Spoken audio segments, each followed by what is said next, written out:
para terminar este tema, ahora vamos a ver un poco la evolución que tuvo la Ethernet a partir del año 80. Acordaros que el famoso memorándum de Metcalfe y la Ethernet experimental son del año 73, y luego empezó aquello un camino relativamente tortuoso hasta que se intentó conseguir la comercialización de productos basados en la tecnología Ethernet. Ese camino tortuoso culminó en el año 79-80 con la creación del consorcio DIX, Digital Intel Xerox, y la publicación del primer estándar de Ethernet, ¿vale? Pero en paralelo, Metcalfe también intentó promover que el IEcubo se interesara por estas cuestiones y estableciera algún tipo de estándares. Entonces eso es lo que vamos a ver ahora. Pues ese interés de Metcalfe y de otra gente también, no solamente de él, dio pie a que el IEcubo autorizara un proyecto que denominaron el proyecto 802. Esto fue en octubre del año 79 y la primera reunión, la reunión constitutiva del proyecto 802, tuvo lugar en febrero de 1980. Y esto también ha dado pie, y está también recogido en algunos libros de texto, que el proyecto tuvo ese número precisamente un poco para recordar la fecha de creación. Es falso, ¿vale? El proyecto le tocó ese número porque era el número que le tocaba dentro de la numeración que llevaba el IEcubo, y casualmente la reunión constitutiva fue en febrero de 1980. Pero si hubieran querido reflejar eso, pues probablemente habrían puesto 8002, ¿vale? Pero bueno. Esa primera reunión simplemente fue para decir, bueno, el IEcubo está interesado en esto, vamos a establecer un estándar de redes locales, y fijaros que destaco el estándar, con las comillas, ¿vale? Porque en principio se pretendía que hubiera un estándar internacional para todo lo que eran redes locales, y se reunieron por segunda vez en mayo de ese mismo año. El IEcubo tenía especial interés porque había muchas empresas en torno al tema de las redes locales y sobre todo muchos poderes fácticos. Entonces el IEcubo tenía mucho interés en que ese estándar fuera independiente de fabricante, ¿vale? Para que no quedara marcado como que estaban favoreciendo a tal o cual fabricante. Y en la segunda reunión, en mayo de 1980, los miembros en este comité, o sea, los comités del IEcubo, se hacen precisamente con gente de los diferentes fabricantes interesados en el estándar que se va a desarrollar y que muchas veces tienen ya prototipos y desarrollos en torno a tecnologías parecidas. Pues digo, en esa segunda reunión que tuvo lugar en mayo de 1980, los señores que venían por parte del consorcio DIX les dijeron a los señores del proyecto IEcubo: no se preocupen ustedes, que lo que ustedes tienen que hacer nosotros ya lo tenemos hecho, ¿vale? Se llama Ethernet, aquí tienen el documento del estándar y esto es lo que tienen ustedes que estandarizar. Esto era un poco, si queréis haciendo un poco la analogía, como cuando Pablo Iglesias anunció que iba a hacer proyecto con Pedro Sánchez y se entera Pedro Sánchez porque lo ve en la televisión diciéndole: tú presidente, yo vicepresidente, ¿vale? Digamos que fue, por decirlo así, una falta de tacto por parte de los señores del consorcio DIX, porque se presentaron como representantes de una serie de empresas, Digital Intel Xerox, y a un comité que pretendía sacar unos estándares independientes del fabricante le dijeron: ustedes no tienen ya que hacer nada, que nosotros ya lo hemos hecho todo, solo tienen que poner su firma en este documento y punto, ¿no? Entonces, pues sentó bastante mal a los señores del proyecto del IEcubo. A pesar de eso, pues claro, Ethernet era una realidad, ¿vale? Y el consorcio DIX tenía su importancia, pero había otros jugadores importantes en el comité, que eran IBM y General Motors. Aunque más retrasados, IBM y General Motors llevaban cada uno, diréis, General Motors, ¿qué tiene que ver? Bueno, General Motors a nivel de fabricantes, no de fabricantes de informática, sino de fabricación en general, pues evidentemente era seguramente la empresa más importante del mundo en ese momento, ¿vale? Y una parte importante de las redes locales son las redes locales industriales, ¿vale? El interés en los procesos de fabricación para la automatización, de tener comunicaciones eficientes y rápidas. Entonces General Motors estaba desarrollando un tipo de red con un protocolo MAC diferente que denominaban Token Bus, y IBM estaba desarrollando la red Token Ring. Aunque Ethernet era ya una realidad, Token Bus y Token Ring eran todavía prototipos de laboratorio, pero bueno, ahí estaban. Y sobre todo ahí estaban el peso que tenían General Motors e IBM, que era mucho más que lo del consorcio DICS en aquel entonces. Como consecuencia de todo esto, y no pudiendo acordar un estándar universal de redes locales, pues el comité del IECubo decidió como mal menor aprobar 3. Esto muchas veces se hace la broma de que los estándares son algo tan muy bueno porque hay tantos que puedes elegir. Precisamente lo que se trata cuando pones un estándar es de no elegir, porque entonces viene el lío, ¿no? Pero pues aquí podríamos aplicar un poco esa broma. Decidieron, en vez de aprobar un estándar, aprobar 3. Y entonces aparecieron lo que inicialmente no se había previsto, que eran números decimales en el 802. Dijeron, pues vamos a aprobar 3 estándares diferentes en paralelo y que cada cual elija el que le interese. Y así hemos vivido durante muchos años. Pero en vez de llamarlos 1, 2 y 3, pues los llamaron 3, 4 y 5. ¿Por qué?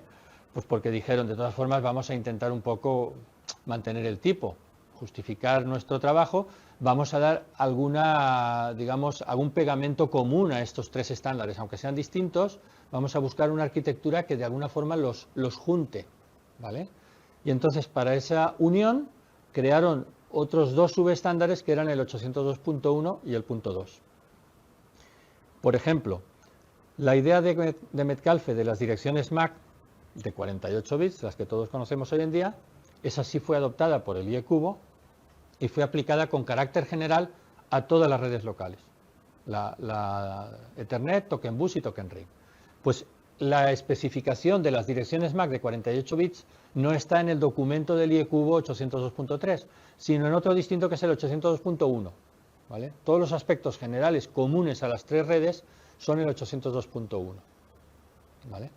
Y el protocolo a nivel de enlace utilizado por las 3 redes, por encima de lo que era la parte de acceso al medio, que en eso cada una era diferente, ¿vale? La parte común del protocolo de enlace la denominaron Logical Link Control, o LLC, y lo pusieron en otro documento que era el 802.2. Y a partir de ahí, los siguientes números, 3, 4 y 5, los asignaron a las 3 propuestas que había. ¿Vale? Esta sería de forma esquemática la arquitectura. Aquí aparecen todas las cuestiones generales en el 802.1. Bueno, este es un grupo posterior que se creó muchos años después, está puesto aquí, pero en fin, lo podéis ignorar. Luego hay una parte de 802.1 que también vino después, que es esta que veis aquí, que son los puentes transparentes. Esto va a ser el objeto del tema 5, del tema siguiente, o sea que también lo podéis ignorar, pero bueno, por completar lo he puesto aquí, ¿vale? Entonces, si queréis, ignorando esto y esto, pues nos quedamos con la parte de gestión, la perspectiva de arquitectura y las 3 redes que hemos dicho. Estas 3 redes intervienen en la subcapa de acceso al medio, pero la parte de capa de enlace propiamente dicha, sin el protocolo MAC, que sería el equivalente a nuestro protocolo PPP que veíamos en el tema anterior, pues es el protocolo LLC, Logical Link Control, ¿vale? Y esa la pusieron aquí arriba.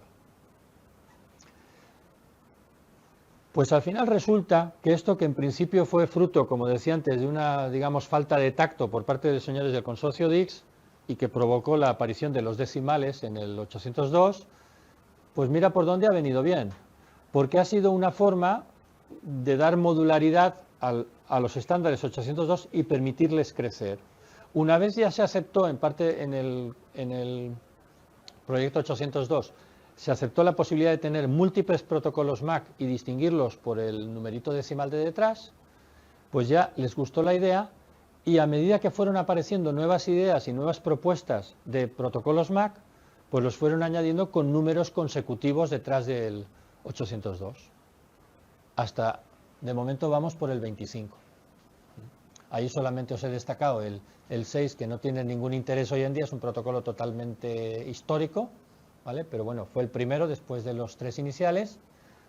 El 11, que sí que tiene plena vigencia, evidentemente, son las redes inalámbricas que todos conocemos hoy en día. Y el 25 es el último grupo que acaba de crearse dentro del Comité 802, ¿vale? Y ya digo, lo que identifica cada uno de estos rectángulos que aparecen ahí es un protocolo MAC diferente del anterior, diferente del resto.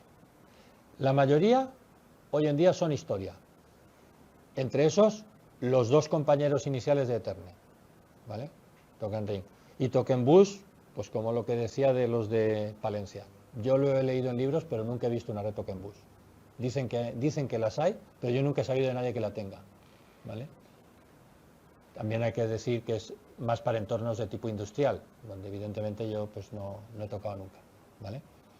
Pero salvo en algunos libros antiguos que sí que explica en detalle el funcionamiento de Token Bus, pues nunca he sabido. De Token Ring sí, Token Ring hoy en día no se utiliza, pero sí que ha tenido cierta vigencia, sobre todo porque iba de la mano de IBM. Entonces, durante muchos años, si tú comprabas un IBM, la única forma de conectarlo en red local era con Token Ring, no tenías interfaces de Ethernet en equipos de IBM, ¿vale?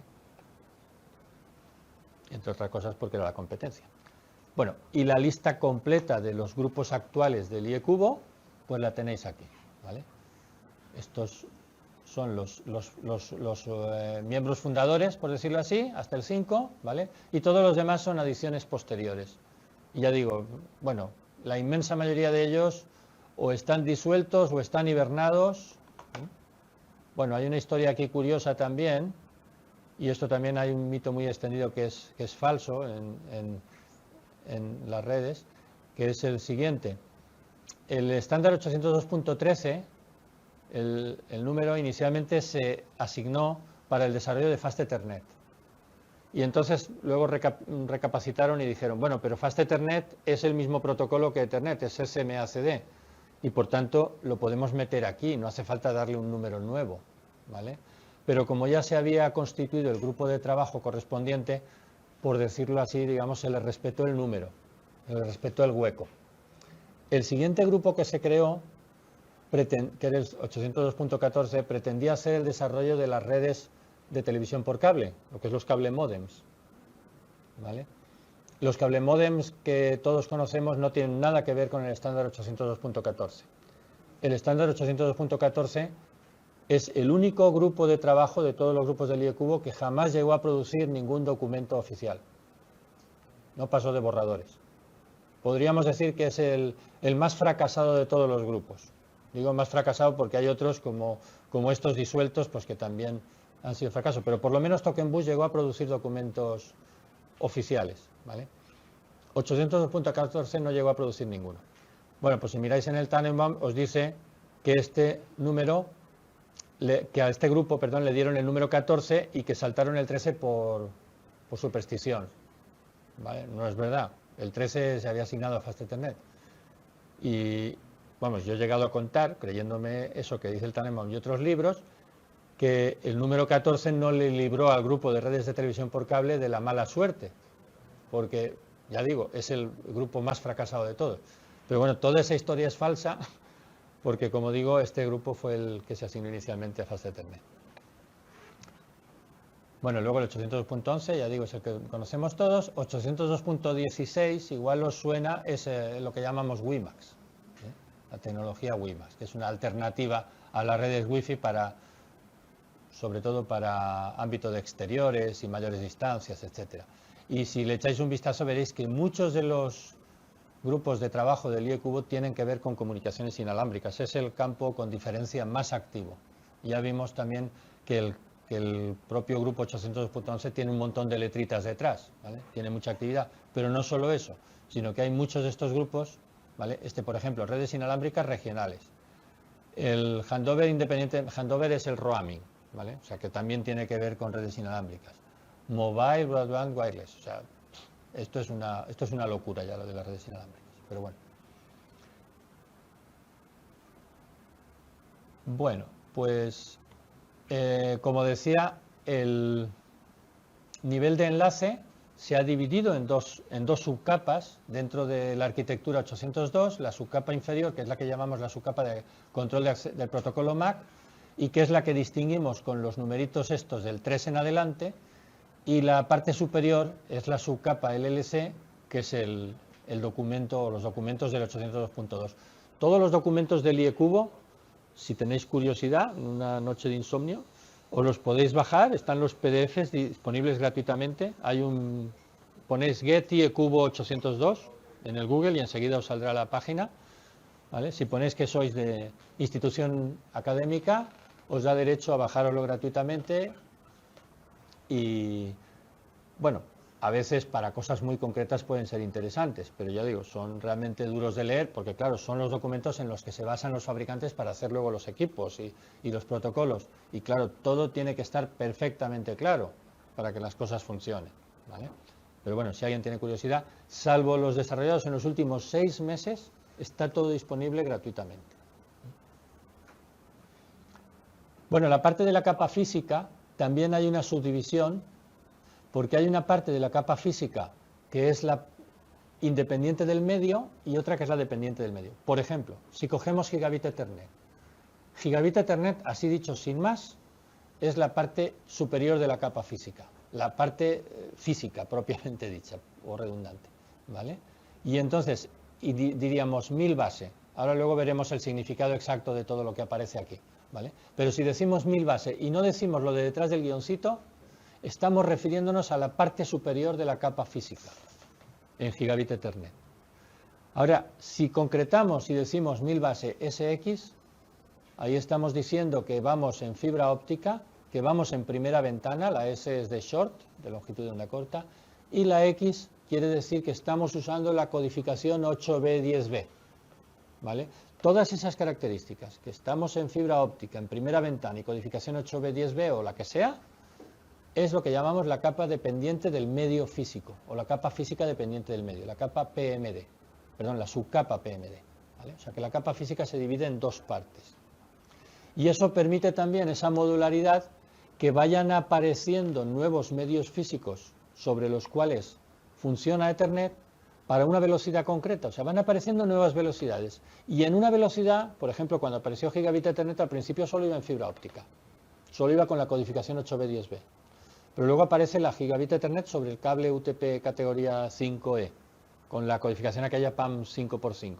Pues eso es un nuevo documento que especifica la parte de la subcapa PMD, solo. Lo de arriba se queda inmutable, ¿vale?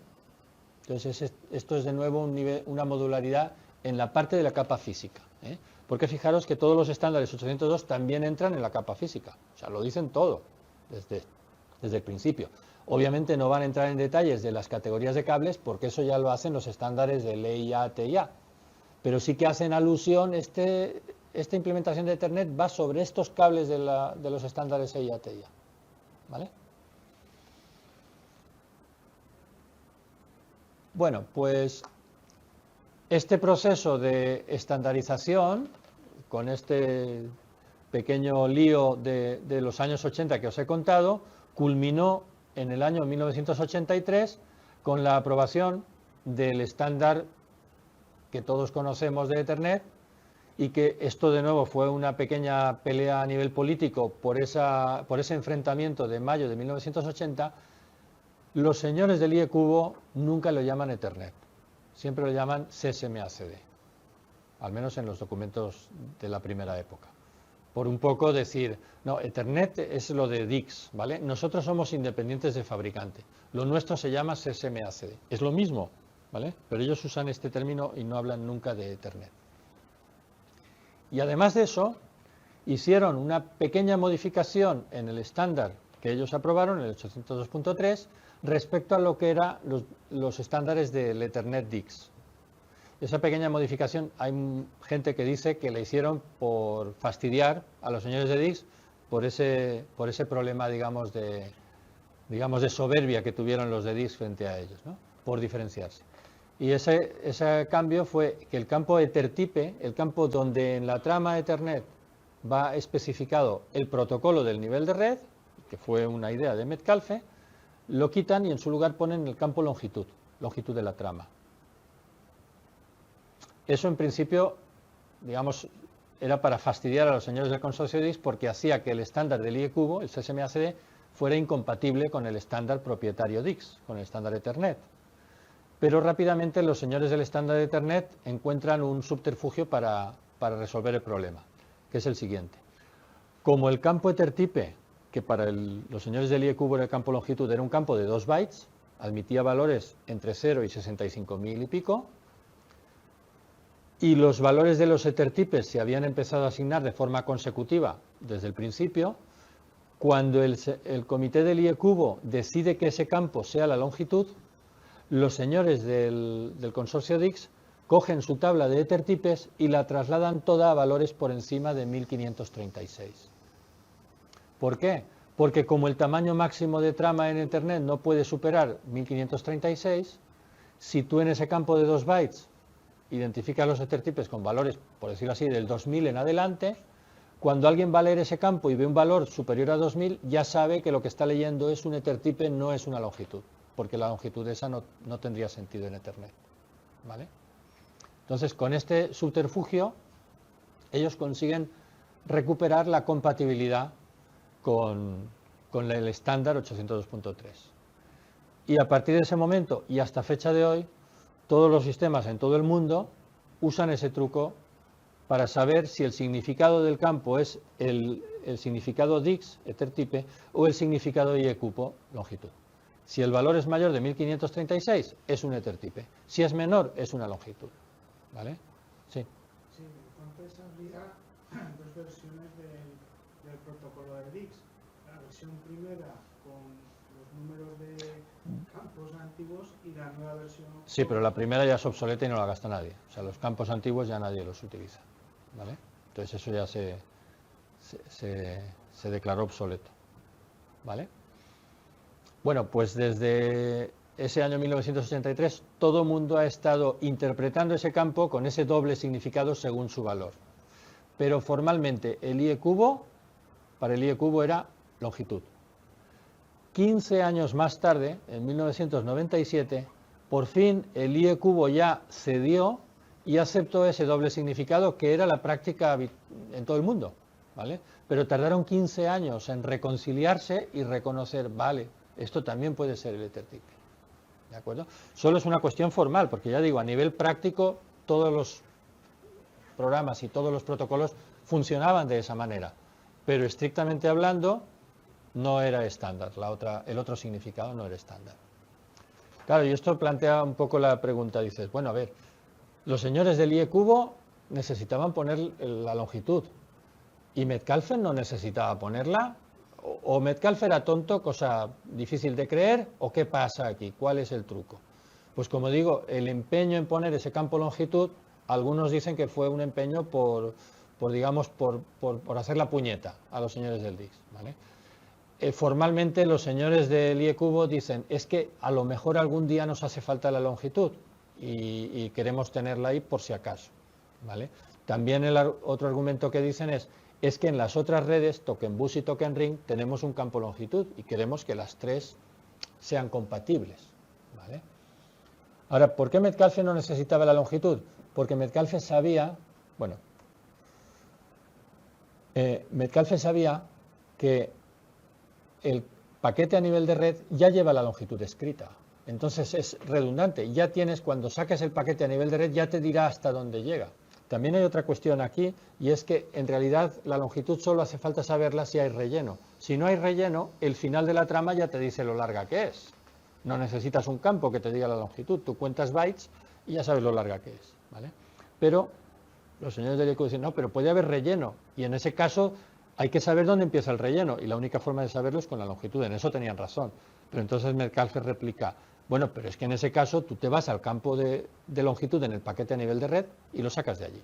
Entonces dicen los del IEcubo, ¿y si el día de mañana aparece un protocolo a nivel de red que no lleva el campo longitud? ¿Qué hacemos?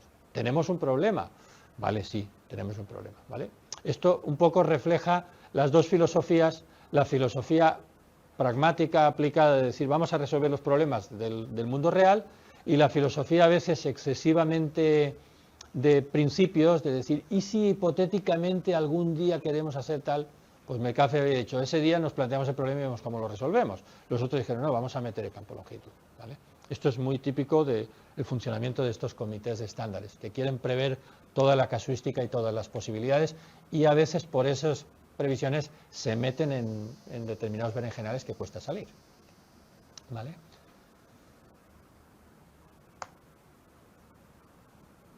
Bueno, como consecuencia de esto, esta cabecera a nivel de protocolo de enlace, la cabecera de Ethernet, digo, tiene dos significados.